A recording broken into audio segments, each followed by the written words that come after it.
नमस्कार, कोरोना अपडेटमा स्वागत छ। म अमृत राज काफले। हामी कोरोना भाइरस बारेको अपडेट लिएर उपस्थित भएका छौं। नेपालमा कोरोना संक्रमितको संख्या 4085 पुगेको छ। स्वास्थ्य तथा जनसंख्या मन्त्रालयका अनुसार नेपालमा मंगलबार मात्रै थप 323 जनामा कोरोना संक्रमण देखिएसँगै नेपालमा संक्रमितको संख्या 4085 पुगेको हो। मन्त्रालयका अनुसार 292 जना पुरुष र 31 जना महिलामा पीसीआर परीक्षण गर्दा कोभिड-19 पोजिटिभ देखिएको हो।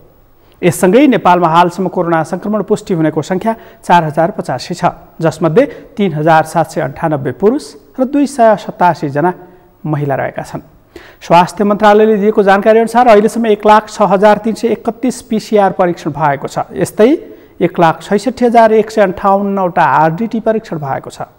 पछिल्लो 24 घण्टामा 5,353 वटा पीसीआर परीक्षण भएको छ भने 9,167 आरडीटी परीक्षण भएको छ। स्वास्थ्य तथा जनसंख्या मन्त्रालयका अनुसार मंगलबारसम्म कोरोना भाइरसको संक्रमणका कारण थप 1 जनाको मृत्यु भएको छ। चितवन भरतपुर अस्पतालमा 1 जना पुरुषको मृत्यु भएको स्वास्थ्य तथा जनसंख्या मन्त्रालयले पुष्टि गरेको छ। चितवन भरतपुर 11 का 1 जना पुरुषको मृत्यु भएको हो। सोमबार साँझ मात्रै कोरोना पोजिटिभ पुष्टि भएका उनमा ज्वरो, निमोनिया, सुगर र उच्च रक्तचापको समस्या रहेको मन्त्रालयले जनाएको छ। यो सँगै नेपालमा कोरोना संक्रमणका कारण मृत्यु हुनेको संख्या 15 पुगेको छ। मन्त्रालयले दिएको जानकारी अनुसार देशभर 1,65,775 जना व्यक्तिहरू क्वारेन्टाइनमा छन्। यस्तै आइसोलेसनमा रहेका संक्रमितहरूको संख्या 3,487 रहेको छ। हालसम्म डिस्चार्ज हुनेको संख्या 584 पुगेको छ, जसमध्ये 507 जना पुरुष छन् भने 77 जना महिला रहेका छन्। पछिल्लो 24 घण्टामा संक्रमणबाट निको भई घर जानेको संख्या 96 छ। उनीहरूमध्ये 88 जना पुरुष र 8 जना महिला छन्। संक्रमित जिल्लाहरूको संख्या 72 पुगेको छ। मंगलबार इलाम जिल्लामा पनि पहिलो पटक संक्रमण फेला परेको छ। कार्यक्रमको सुरुको खण्डमा नेपालमा कोरोना संक्रमणको अवस्थाका बारेमा स्वास्थ्य मन्त्रालयले दिने जानकारीको यो विषय। हालसम्म पीसीआर को जम्मा परीक्षण संख्या 1,06,331, आरडीटी को जम्मा परीक्षण 1,66,158 र आज पीसीआर 5,353 र आरडीटी 9,167 टेस्ट भएको छ र क्वारेन्टाइनमा भएका व्यक्तिहरूको टोटल संख्या 1,65,775 छ र संक्रमितहरूको टोटल संख्या आइसोलेसनमा रहनु भएको संख्या 3,487 र मृत्यु हुनेको संख्या 14 रहेको छ। कोभिड-19 बाट संक्रमण मुक्त भई डिस्चार्ज हुनेको विवरण जम्मा 96 जना, 8 जना महिला र 88 जना पुरुष आज डिस्चार्ज हुनुभएको छ।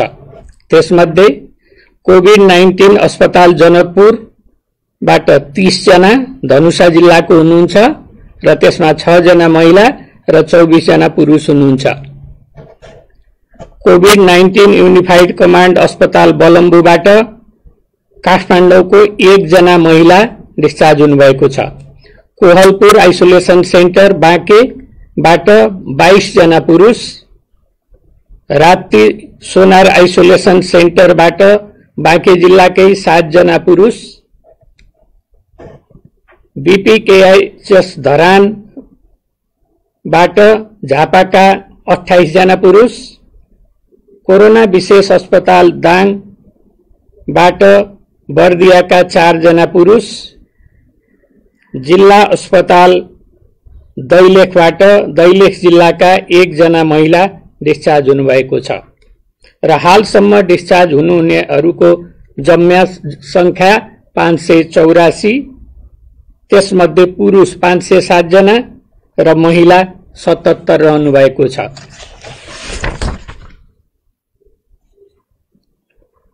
कल सेन्टरबाट सेवा दिएका जम्मा कल 24 घण्टामा 1339 छ र 1115 र 1133 हाम्रो कल सेन्टरको नम्बरहरू हुन्।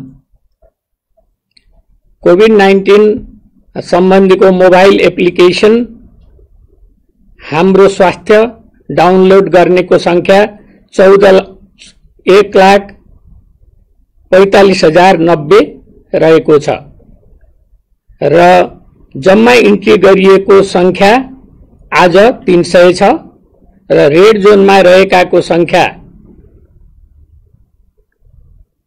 4 छ। आज वेबसाइट हेर्नेको संख्या 24,89,628 छ र भाइबर ग्रुपमा MOHB नेपाल कोभिड-19 हाम्रो भाइबर ग्रुप छ, त्यसमा चाहिँ 3,64,679 जना रहनु भएको छ। संक्रमित व्यक्तिहरूको विवरण प्रस्तुत गर्न चाहन्छु। नयाँ संक्रमितको संख्या 323 छ, त्यसमध्ये 292 जना पुरुष र 31 जना महिला हुनुहुन्छ। प्रादेशिक जनस्वास्थ्य प्रयोगशाला विराटनगरमा 3 जना पुरुष, कोशी अस्पताल प्रयोगशालामा इलामको 1 जना पुरुष, BPKHS धरानमा सुनसरीको 1 जना, सप्तरीको 6 जना, सुनसरीको 1 जना पुरुष हुनुहुन्छ र सप्तरीको 6 जना मध्ये 1 जना महिला र 5 जना पुरुष हुनुहुन्छ। प्रादेशिक जनस्वास्थ्य प्रयोगशाला भरतपुरमा 30 जना, त्यसमध्ये 24 जना चितवनको हुनुहुन्छ, 4 जना महिला र 20 जना पुरुष।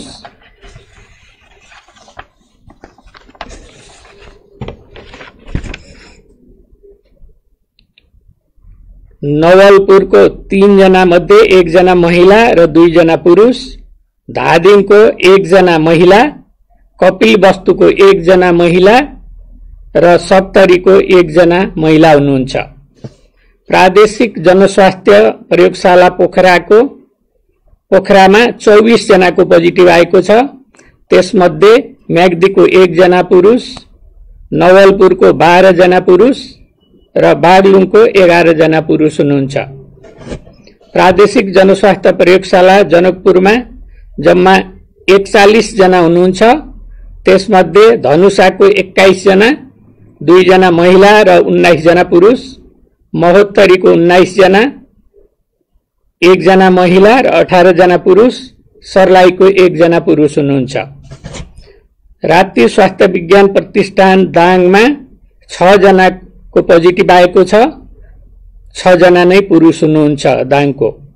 भेरी अस्पताल प्रयोगशालामा जम्मा 9 जनाको पोजिटिभ आएको छ, त्यसमध्ये बाँकेका 2 जना महिला र 7 जना पुरुष हुनुहुन्छ। कर्णाली स्वास्थ्य विज्ञान प्रतिष्ठानमा 2 जना, 1 जना महिला र 1 जना पुरुष जुम्लाको हुनुहुन्छ। सुर्खेत प्रादेशिक अस्पताल पशुपन्छी रोग अन्वेषण प्रयोगशालामा जम्मा 16, त्यसमध्ये सल्यानको 12 जना र सुर्खेतको 4 जना हुनुहुन्छ। सल्यानको 12 जना मध्ये सबै पुरुष हुनुहुन्छ र सुर्खेतको 4 जना मध्ये बालक सहित 2 महिला र बालक सहित 2 पुरुष हुनुहुन्छ।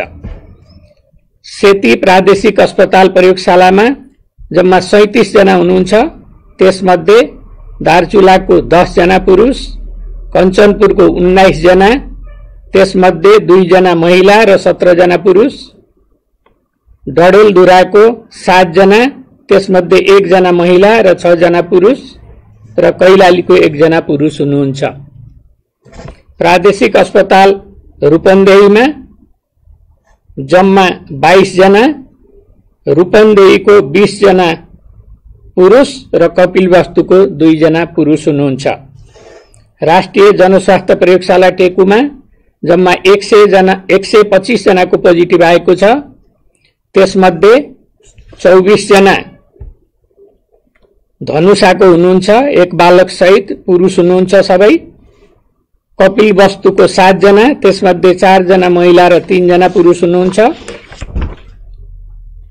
महोत्तरीको 31 जना, त्यसमध्ये 7 महिला र बालक सहित 24 पुरुष, नवलपरासी पश्चिमको 12 जना हुनुहुन्छ पुरुष, नुवाकोटको 2 जना पुरुष हुनुहुन्छ र रौतहटको 21 जना पुरुष हुनुहुन्छ, सर्लाहीको 16 जना पुरुष र सिराहाको 12 जना पुरुष हुनुहुन्छ।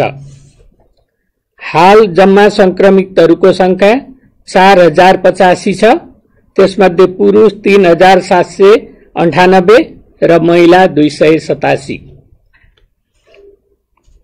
र संक्रमित जिल्लाहरूको संख्या बढेर 72 पुगेको छ र आज इलाम जिल्ला थपिएको छ।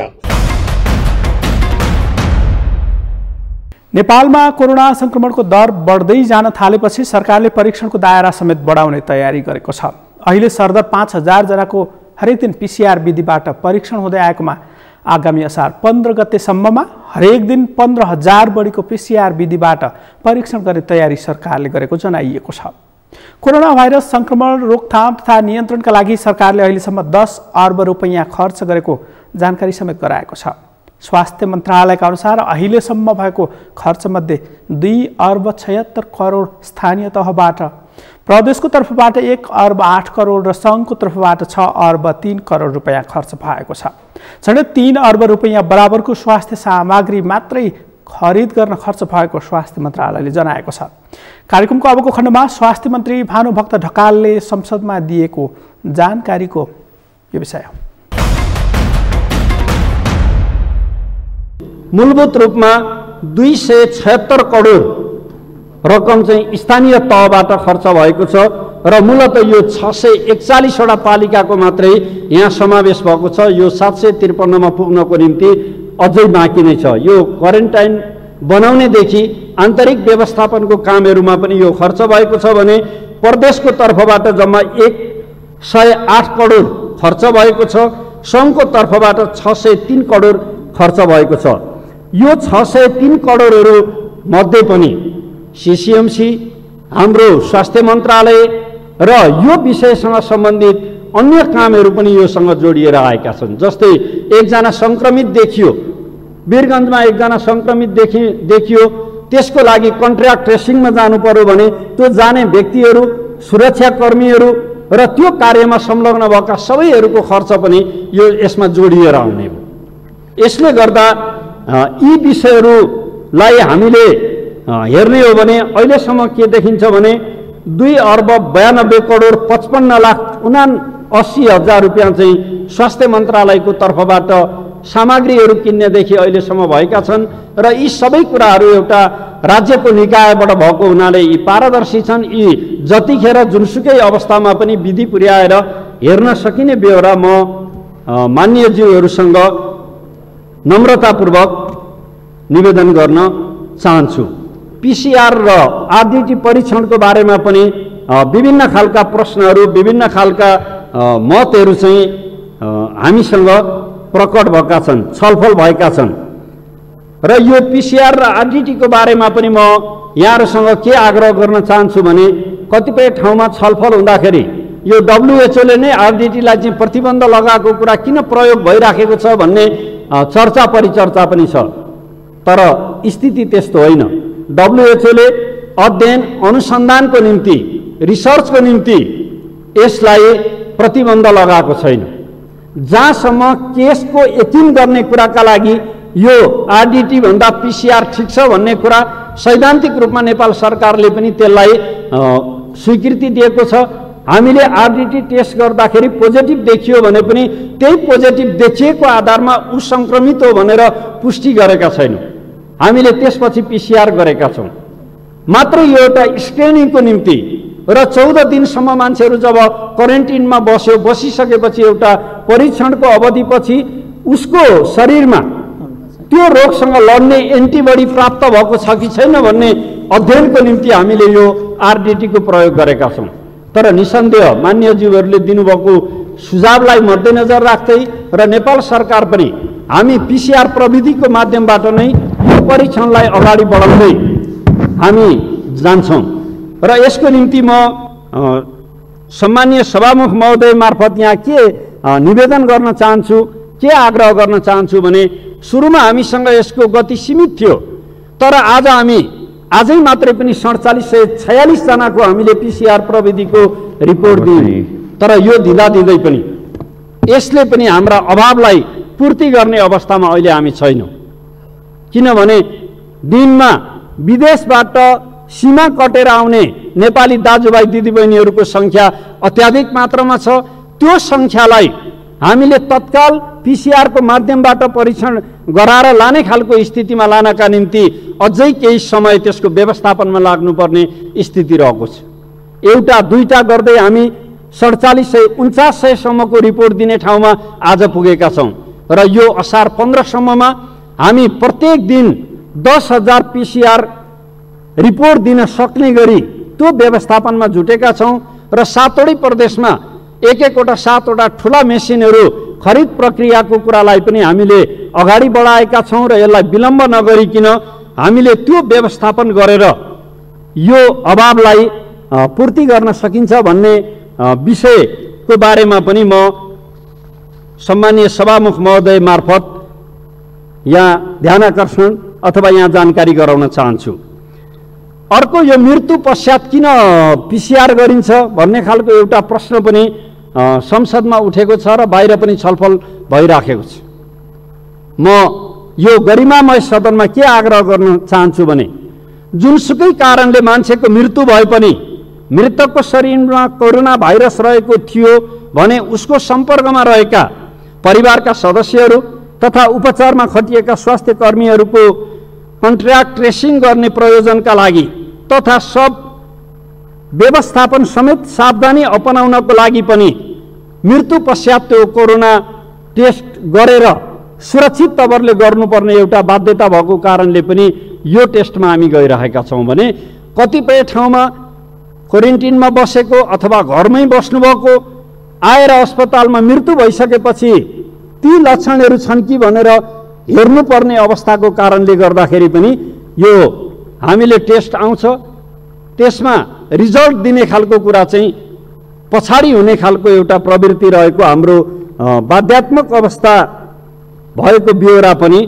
म सम्पूर्ण मान्यज्यूहरूलाई सभामुख महोदय मार्फत हार्दिक आग्रह गर्न चाहन्छु।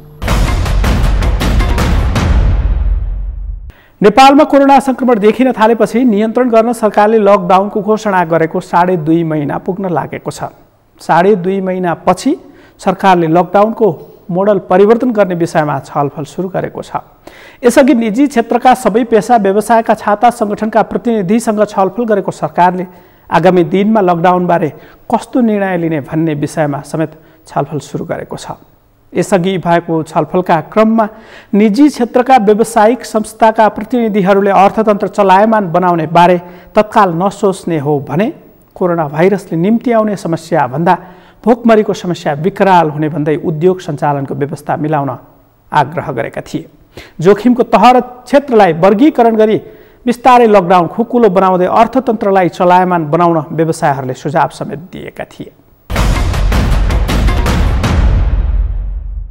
चीनको वुहानमा 5 महिना अघि पहिलो पटक देखिएको कोरोना भाइरसका कारण अहिले संसार नै आक्रान्त भइरहेको छ। कतिपय देशमा कोरोनाले हजारौंको संख्यामा सर्वसाधारणले ज्यान गुमाएका छन् भने कतिपय देशले भने कोरोना संक्रमणका कारण आर्थिक र मानवीय सङ्कट भोगिरहेका छन्। कोरोनाको उपचारका लागि अहिलेसम्म संसारका विभिन्न संस्थाहरूले झन्डै 123 वटा खोप तथा औषधि बनाउने काम पनि गरिरहेको विश्व स्वास्थ्य सङ्गठनले बताएको छ। अहिलेसम्म औषधि वा खोप पत्ता लगाउन सकिएको छैन। संसारका कयौं वैज्ञानिकले निरन्तर प्रयास गरिरहेको भए पनि अहिलेसम्म खोप पत्ता नलागेका कारण कोरोनाका कारण संक्रमित हुनेको संख्या दिनदिनै बढिरहेको छ। तर कोरोना भाइरस न्यूनीकरणको लागि सरकारले प्रभावकारी काम गर्न नसकेको भन्दै बालुवाटारमा विरोध प्रदर्शन भएको छ। मंगलबार बिहान बालुवाटार क्षेत्रमा भेला भएका सामाजिक अभियन्ता र सर्वसाधारणहरूले सरकारको कदमको विरोध गर्दै सरकार आन्तरिक स्वार्थमा रुमल्लिएको टिप्पणी पनि गरे। हाम्रा सहकर्मी श्रीकृष्ण सुवेदीले तयार पारेको यो रिपोर्ट।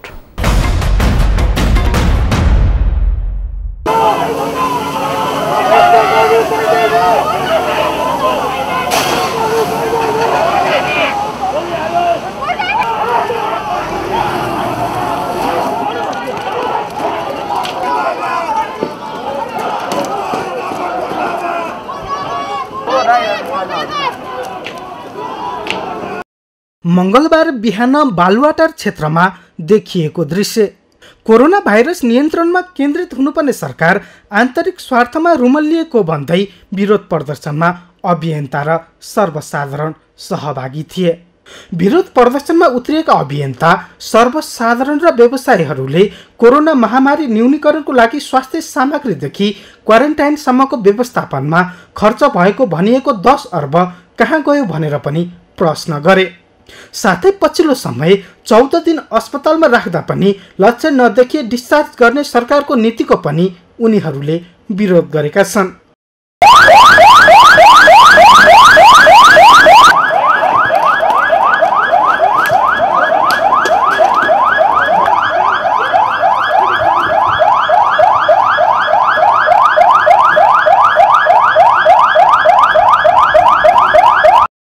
विभिन्न खाले मुकुण्ड लगाएर समेत उनीहरूले आरडीटी परीक्षण रोकेर पीसीआर परीक्षण गर्न सरकारसँग माग गरेका छन्। साथै क्वारेन्टाइन मृत्युस्थल बन्दै गएको भन्दै असुरक्षित क्वारेन्टाइनहरू तत्काल बन्द गर्न पनि माग गरेका छन्। विश्व नै कोरोना महामारीबाट ग्रसित बनिरहेको बेला सरकारले राष्ट्रपति कार्यालयमा महँगो कार्पेट फेर्न टेन्डर आह्वान गरेको प्रति पनि प्रदर्शनकारीले विरोध जनाएका छन्। उनीहरूले सरकारको प्राथमिकता कार्पेटकी पीसीआर लेखेको पम्पलेट बोकेका थिए। साथै मन्त्री क्वार्टरमा निर्माण गरिने भनिएको जिमखानाको पनि विरोध गरिएको छ। कोरोना महामारी न्यूनीकरण गर्दै आर्थिक गतिविधि सञ्चालन गर्न क्रियाशील हुनुपर्ने सरकार आन्तरिक स्वार्थमा रुमल्लिएको भन्दै पछिल्लो समय सरकारको गतिविधिको विरोध बढ्दै गइरहेको छ। सगरमाथा टेलिभिजनका लागि क्यामेरा पर्सन प्रकाश कुँवरका साथ श्रीकृष्ण सुवेदी, काठमाडौँ।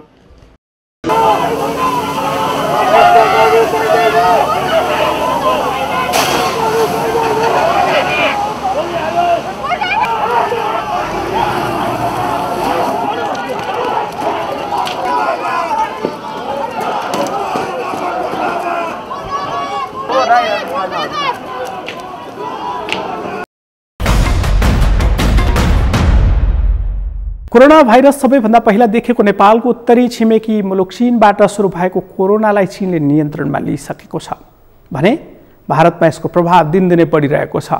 भारतमा मात्र अहिलेसम्म 7,400 बढीले कोरोनाका कारण ज्यान गुमाइसकेका छन्। नेपालसँग खुला सिमाना रहेको भारतमा संक्रमण बढ्दै जान थालेपछि सरकारले भारतसँगको सीमानाका बन्द गर्ने निर्णय अघि गरिसकेको थियो। तर सीमानाकाबाट लुकी छिपी नेपाल आउने क्रम नरोकिएका कारण सरकारले अहिले भारतबाट विभिन्न 20वटा नाका मार्फत नेपालीलाई ल्याउने काम गरिरहेको छ, जसका कारण नेपालमा कोरोना संक्रमितको संख्या समेत अत्यास लाग्दो रूपमा बढिरहेको छ। झन्डै 1.5 लाख नेपाली नागरिक क्वारेन्टाइनमा रहेका छन्। तीमध्ये अधिकांश भारतबाट फर्किएका रहेको तथ्याङ्कले देखाएको छ। त्यसबाहेक सरकारले विदेशमा रहेका नेपाली नागरिकलाई स्वदेश फर्काउने काम समेत सुरु गरेको छ। हरेक दिन विदेशमा रहेका झन्डै 3,500 नेपाली स्वदेश फर्काउने हिसाबले सरकारले काम गरेको बताएको छ। नेपालीहरू बढिरहेका मुलुकका राजदूतावासले नेपाल आउन चाहने नेपाली नागरिकको तथ्याङ्क सङ्कलन गर्ने काम समेत सुरु गरेका छन्। कार्यक्रममा एकैछिन विश्रामपछि देशभर कोरोनाको त्रास बढेका बेला लकडाउनसँगै विभिन्न जिल्लामा देखिएको समस्या सम्बन्धी सामग्री लिएर आउनेछौँ, हेर्दै गर्नुहोला।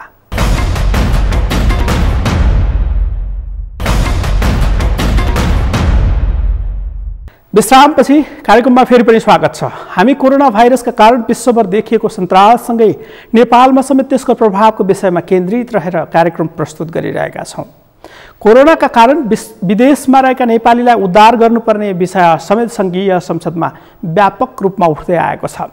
समस्यामा परेका नेपालीहरूलाई उद्धार गर्ने र नेपालमा ल्याएर बन्द रहेका होटलमा राख्ने व्यवस्था मिलाउने गरी सरकारले तयारी सुरु गरेको जानकारी गराएको छ। कस्तो छ सरकारले विदेशमा रहेका नेपालीलाई ल्याउने बारेमा गरेको तयारी? महामारीका कारण धेरै प्रभावित क्षेत्र वैदेशिक रोजगार समेत रहेको बेहोरा विदितै छ। हाल स्वदेश आउनै पर्ने अवस्थामा रहेका नेपाली नागरिकलाई स्वदेश आउन सहजीकरण गर्ने सम्बन्धी निर्णय बमोजिम गन्तव्य मुलुकमा रहेका नागरिकलाई प्राथमिकता क्रम अनुसार क्रमशः स्वदेश ल्याउने कार्य सुरु भइसकेको छ। स्वदेश फर्कनेलाई प्रधानमन्त्री रोजगार कार्यक्रम तथा अन्य क्षेत्रगत मन्त्रालयसँग समन्वय एवं वित्तीय तथा गैर वित्तीय पहुँच वृद्धि गर्दै स्वरोजगारी तथा रोजगारीका अवसरहरू सृजना गरी पुनः एकीकरणलाई प्रभावकारी बनाउने गरी कार्यक्रमहरू तय गरिएका छन्। कोभिड-19 का कारण सिर्जित विशेष अवस्थामा वैदेशिक रोजगार ऐनमा भएको लगातार 2 वर्षसम्म 100 जना कामदार पठाउन नसकेमा वैदेशिक रोजगार व्यवसायको इजाजत पत्र खारेज हुने व्यवस्थाले व्यवसायीलाई परेको असर सम्बोधन गर्ने क्रममा वैदेशिक रोजगार ऐन 2064 में समेत संशोधनको प्रक्रिया अगाडि बढाउने विषय उठान भए बमोजिम यस सम्बन्धमा अध्ययन गर्न कार्यदल गठन भई सो कार्यदलले कार्य गरिरहेको छ। ऐन संशोधन गर्ने विषय सम्मानित संसदको कार्यक्षेत्रमा पर्ने भएकोले उल्लेखित संशोधन गर्ने वा नगर्ने सम्बन्धमा सम्मानित संसदको निर्णय सरकारलाई सर्वस्वीकार हुने नै छ। वैदेशिक रोजगार व्यवस्थापन सूचना प्रणालीको राजधानी विभाग तथा अध्यागमन विभागसँग आबद्ध गरिएको छ र नेपाली नियोगहरूसँग आबद्ध गरी पूर्व स्वीकृतिको कार्यलाई पूर्ण रूपमा अनलाइन प्रणालीबाट हुने व्यवस्था मिलाइएको छ। योगदानमा आधारित सामाजिक सुरक्षा सबै नेपालीको जीवन सुरक्षित र मर्यादित बनाउन सरकारका विभिन्न निकायबाट सञ्चालित सामाजिक संरक्षणका कार्यक्रमलाई एकीकृत रूपमा कार्यान्वयनमा ल्याई औपचारिक तथा अनौपचारिक क्षेत्रका श्रमिक स्वरोजगार र वैदेशिक रोजगारमा जाने श्रमिकलाई समेत योगदानमा आधारित सामाजिक सुरक्षाको एकीकृत संरचनाभित्र आबद्ध गरिने कार्यक्रम रहेको छ। कोरोनाको रोकथाम नियन्त्रणका लागि सरकारले लकडाउन घोषणा गरेको 2 महिना बढी भएको छ। कोरोना भाइरसको संक्रमितको संख्या बढ्दै जाँदा सरकारले लकडाउनलाई थप प्रभावकारी बनाएर लकडाउनको मिति समेत थप्दै गइरहेको छ। तर कतिपय स्थानमा भने लकडाउनको पालनामा नागरिकले चासो दिएका छैनन्। पर्सा जिल्ला अहिले पनि कोरोना संक्रमणको उच्च जोखिममा छ। भारतसँग 107 किलोमिटर खुल्ला सीमा जोडिएको पर्सामा भारतबाट आउनेहरू नाकाभन्दा बाहिरबाट सजिलै भित्रिन सक्ने अवस्था छ। पर्साबाट हाम्रा सहकर्मी नरेश सर्राफको यो रिपोर्ट हेरौँ। वीरगञ्ज महानगरपालिकाको कोरोना परीक्षणका लागि पीसीआर मेसिन र VTS किट खरिदका लागि चलाएको अभियानलाई उद्योगी व्यवसायीले साथ दिएका छन्। वीरगञ्ज उद्योग वाणिज्य सङ्घ सहितका ठूला घरानाका उद्योगी व्यवसायीले 70,11,111 रुपैयाँमा पीसीआर मेसिन तथा VTM खरिद गर्नमा सहयोग स्वरूप महानगरपालिकालाई हस्तान्तरण गरेका हुन्। पीसीआर खरिदका लागि उद्योग वाणिज्य सङ्घले 11,11,111 रुपैयाँ, उद्योगपति वीरेन्द्र सङ्घाईले 20 लाख, चाचान ग्रुपका बाबुलाल चाचानले 10 लाख रुपैयाँ, सङ्घका अध्यक्ष गोपाल केडिया मार्फत महानगरपालिकाका मेयर विजय सरावगीलाई हस्तान्तरण गरेका हुन्।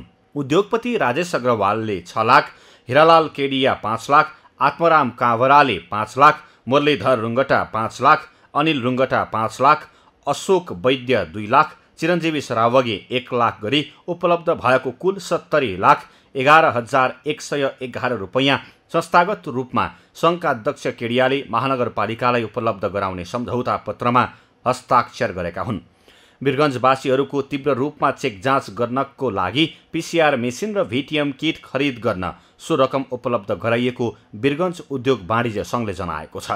सङ्घले गरेको सम्झौता अनुसार महानगरले त्यो रकम पीसीआर मेसिन खरिद, जडान र सञ्चालन बाहेक अन्य शीर्षकमा खर्च गर्न पाउने छैन।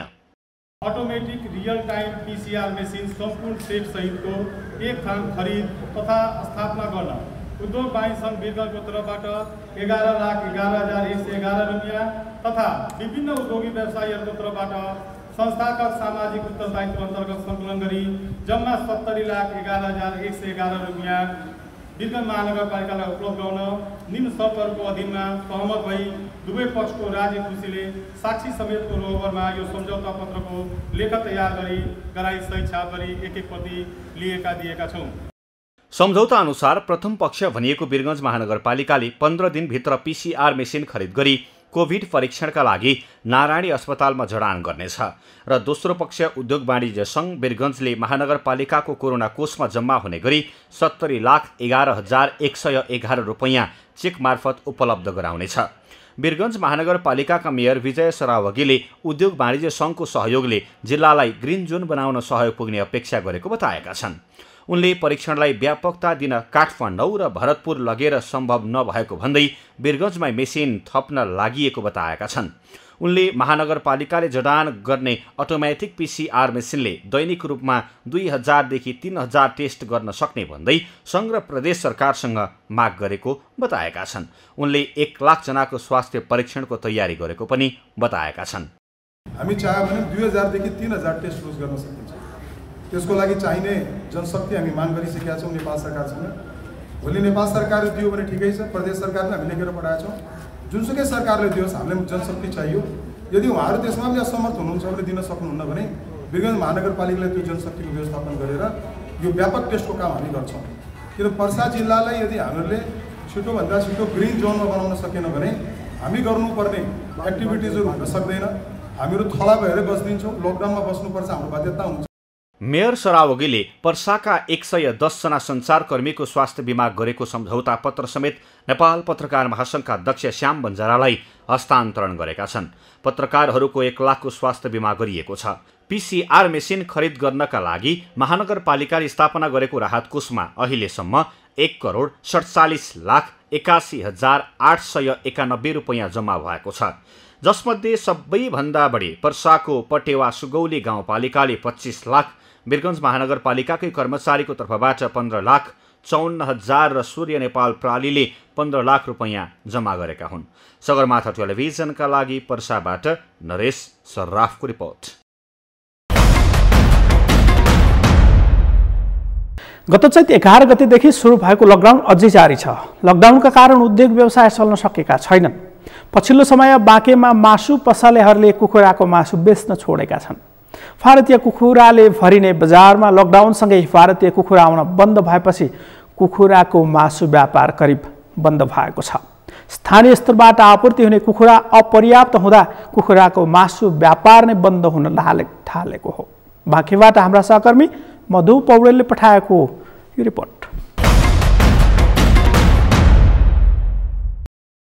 पश्चिमको मुख्य सहरको रूपमा परिचित नेपालगञ्जमा अहिले ब्रोइलर कुखुराको मासु अभाव हुन थालेको छ।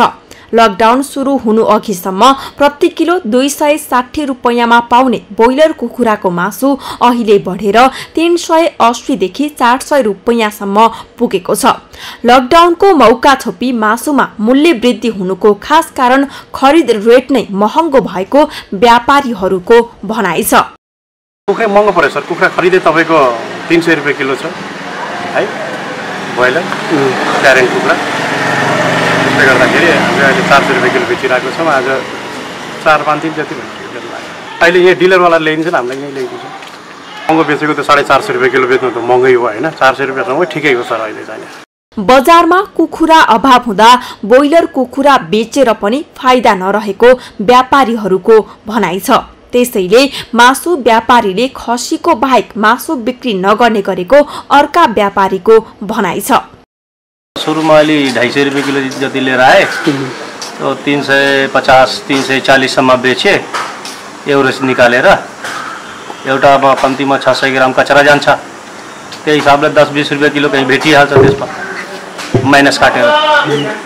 कुखुरा पाल्दै आएका कुखुरा फर्म सञ्चालकहरूले पनि मौकाको फाइदा उठाउन सकेका छैनन्। कुखुराको दानामै मूल्य वृद्धि हुँदा फर्मबाटै कुखुरा महँगोमा बेच्न बाध्य भएको उनीहरूको भनाइ छ। 3 सेवा जब दिया जी तब देना पड़ता है। ये बहुत तो 4 सेवा 4.5 सेवा बेचते हैं। 3 सेवा दिया जी तब पड़ता है। 3 सेवा यहाँ कोई लियत नहीं है। अब दाना जैसे अब हमका 4 से 45 रुपया की बोरी दाना मिलता है। पहले 35 रुपये बोरी मिलता है, अब 45 रुपये बोरी मिलता है। अब नगद जो खवाओ तो जो है उधार, पहले उधारों मिल जाए, उधार नहीं मिलते। यसरी आकस्मिक रूपमा कुखुराको मासुको मूल्य वृद्धि स्वाभाविक छैन। त्यसैले मासुको खपत नै घटेको छ। तर यस्तो समयमा पनि उपभोग गरिरहेका उपभोक्ताहरू मासु खान मन लागेपछि जति भए पनि तिर्न पर्ने बाध्यता सुनाउँछन्। मान्छेलाई अब इच्छा आकांक्षा त मासु खाने इच्छा भएको मान्छेहरू त खाने नै भयो। जसरी अब महँगो भए पनि अब के गर्ने बाध्यता त मान्छेलाई खाने इच्छा खाइहाल्छ जसरी पनि। बजारमा मासुमा कालोबजारी भयो भन्ने सूचनाका आधारमा केही मासु व्यापारीहरू कारबाहीमा परेका छन्। कारबाहीमा पर्नेहरूमा खास गरी केही मूल्य बढ्नु स्वाभाविक भए पनि अस्वाभाविक मूल्यमा बिक्री गर्नेहरूलाई कारबाही गरेको वाणिज्य आपूर्ति तथा उपभोक्ता संरक्षण कार्यालय नेपालगञ्जले जनाएको छ। लकडाउनको बेलामा सबैलाई किसानहरूलाई अप्ठ्यारो चाहिँ पर्यो होला, दाना आपूर्तिमा केही कठिनाइ पर्यो होला, केही मूल्य बढ्नु चाहिँ स्वाभाविक पनि होला, तर त्यो अस्वाभाविक रूपमा बढी बढ्यो। अस्वाभाविक रूपमा बढी बढ्न चाहिँ यसरी उपभोक्ताको हितलाई पनि ध्यान दिनु पर्यो र सरकारले यस्ता कुखुरा पालक किसानहरूको लागि दाना ल्याउनलाई ढुवानी गर्नलाई चाहिँ दिइरहेको छ। पूर्ण रूपमा रोकेको अवस्था पनि हैन, दिइरहेको छ। दिँदै पनि केही कठिनाइ होला, केही बढ्नु त चाहिँ स्वाभाविक हुन्छ, तर धेरै बढ्नु चाहिँ त्यो चाहिँ स्वाभाविक हैन र उपभोक्ताको हित प्रतिकूल हुने भावनाले त्यसलाई हामीले अनुगमन गरेर नियन्त्रण गर्नु आवश्यक हुन्छ। यस्तो जटिल अवस्थामा मूल्य वृद्धि वा कालाबजारी रोक्ने माध्यम भनेको कारबाही भन्दा पनि सहज आपूर्ति नै हो। सहज आपूर्तिका लागि स्वदेशमै कुखुरा उत्पादन बढाउन आवश्यक छ। त्यसका लागि किसानलाई अनुदान र दाना सहितका वस्तुको मूल्य अनुगमन प्रभावकारी बनाउन आवश्यक छ। त्यसो भयो भने माग र आपूर्तिको सिद्धान्तबाट नै पनि बजार मूल्य व्यवस्थित बन्न सक्छ। सगरमाथा टेलिभिजनका लागि बाँकीबाट मधु पौडेलको रिपोर्ट। कोरोना भाइरसका कारण यो सामग्री तयार पार्ने बेलासम्म संसारभर झण्डै 72,22,000 बढी नागरिक संक्रमित बनेका छन्। 4,09,000 बढीको ज्यान समेत गएको छ। 35,57,000 बढी उपचारपछि निको पनि भइसकेका छन्। सबैभन्दा पहिलो पटक कोरोना भाइरस देखिएको चीनको वुहानमा भने सबै बिरामी निको भइसकेका छन्। तर नेपालसँग खुला सिमाना रहेको भारतमा समेत कोरोना संक्रमितको संख्या हरेक दिन बढ्दै गइरहेको छ, जसका कारण नेपालको सीमावर्ती जिल्लाहरूमा समेत सन्तास सुरु भएको छ। सरकारले सीमा क्षेत्रमा थप सुरक्षाकर्मी परिचालन गर्ने निर्णय गरे पनि लुकी छिपी रूपमा भारतबाट नेपाल आउने क्रम अझै पनि रोकिएको छैन। कोरोना संक्रमणको सम्भावित जोखिमलाई न्यूनीकरण गर्न सरकारले सेना परिचालन गर्ने तयारी समेत गरेको छ। धेरै कोरोना संक्रमित देखिएका स्थानमा सेना समेत परिचालन गर्ने तयारी सरकारको छ। तेस्रो मुलुकहरूमा समेत कोरोनाको सन्तास बढ्दै गइरहेका बेला नेपालीहरू रोजगारीका लागि रहेका मुलुकहरूमा समेत कोरोनाको प्रभाव बढ्दै गएको छ। नेपालमै समेत रोजगारीमा रहेकाहरूको रोजगारी गुम्न सक्ने चिन्ता सुरु भएको छ। हवस् त, कोरोना अपडेट सम्बन्धी सामग्री आजलाई यति नै। कोरोना अपडेट सम्बन्धी थप जानकारी सहित फेरि उपस्थित हुनेछौँ। नेपालको पहिलो न्युज च्यानल सगरमाथा टेलिभिजन हेर्दै गर्नुहोला। म अमृतराज काफ्ले बिदा हुन्छु। नमस्कार।